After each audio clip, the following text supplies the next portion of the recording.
भारतीय जनता पक्ष मान्य गणेशजी नाईक साहेबांच्या मार्गदर्शनाखाली मी आणि सागरजी नाईक आणि आमचे सर्व ज्येष्ठ नगरसेवक पदाधिकारी भारतीय जनता पक्षाचे आम्ही मिळून त्या पॅनलचे 28 पॅनलचे जे जे काही आम्हाला त्रुटी वाटलेल्या आहेत त्या त्रुटी आम्ही निवडणूक आयोगाला आम्ही सादर केलेल्या आहेत. आम्हाला विश्वास आहे की निवडणूक आयोगाला जे सादर केलेलं मग ते महापालिकेने सादर केलेलं आहे की नगरविकास खात्याने खाली त्याच्यामध्ये खूप चुका आहेत, खूप त्रुटी आहेत.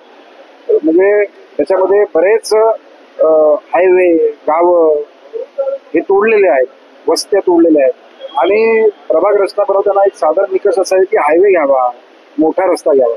तर या लोकांनी गटारावरून त्याची रचना केलेली आहे. म्हणजे गटार हा त्याचे 2 वॉर्डाची रचना काय, तर गटाराचा हा भाग म्हणजे 1 फुटाचा गटार या बाजूला गेला की दुसरा वॉर्ड, गटाराचा दुसरा असा कुठे असतो का?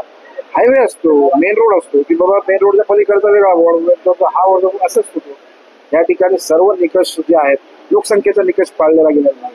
त्याच्यामुळे आमच्या सर्व पदाधिकारी भारतीय जनता पक्षाचे नगरसेवक म्हणजे 1 नंबर प्रभाग जो नवीन गवतेची इथून सुरू होतो दिघा आणि इकडे सीबीडीला संपतो, तर प्रत्येक पॅनलमध्ये कारण एक पॅनल कमी जास्त झाला ना की ऑटोमॅटिकली बाकीच्या पॅनलमध्ये पण फरक येतो. त्याच्यामुळे 111 प्रभागांमध्ये हा फरक आपल्याला बघायला मिळालेला आहे. आम्ही सर्व भारतीय जनता पक्षाचं आमचं म्हणणं आहे की नगरविकास खातं आणि महापालिकेने ही चुकीची प्रभाग रचना बनवलेली आहे. आम्ही त्या ठिकाणी आरोप नाही करणार, पण आम्ही त्यांना निदर्शनास आणून दिलेलं आहे की हे चुकलेलं आहे तुमचं, हे दुरुस्त करा आणि प्रभाग रचना अंतिम करताना निवडणूक आयोगाने तशा पद्धतीची मदत करावी अशी आम्ही विनंती केलेली आहे. मला विश्वास आहे की आम्हाला कोर्टात जाण्याची आवश्यकता भासणार नाही, न्यायालयात जाण्याची आवश्यकता भासणार नाही, अशा पद्धतीची अपेक्षा निवडणूक आयोगाकडून आम्ही केलेली आहे.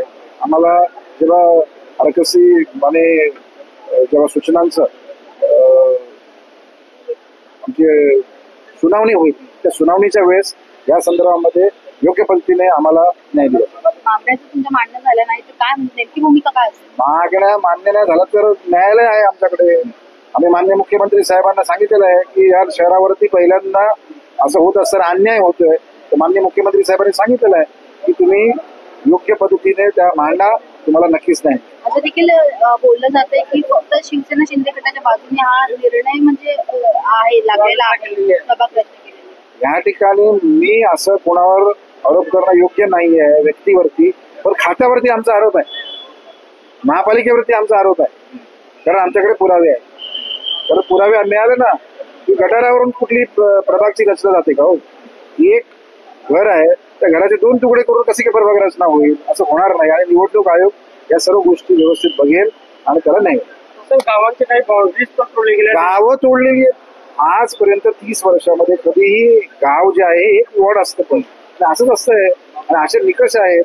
अशी निवडणूक आयोगानं दिलेली त्या ठिकाणी टिप्पणी आहे की गाव तोडायचं नाही. या ठिकाणी काही ठिकाणी एक गाव 2 भागात केलेलं आहे, 3 भागात केलेलं आहे. त्याच्यामुळे ही प्रभाग रचना दोषच आहे, त्याच्यामुळे हे समोर दिसतंय आणि उद्या जो दोष करणार त्याच्यावरती आरोप होणार असं आमचं मत.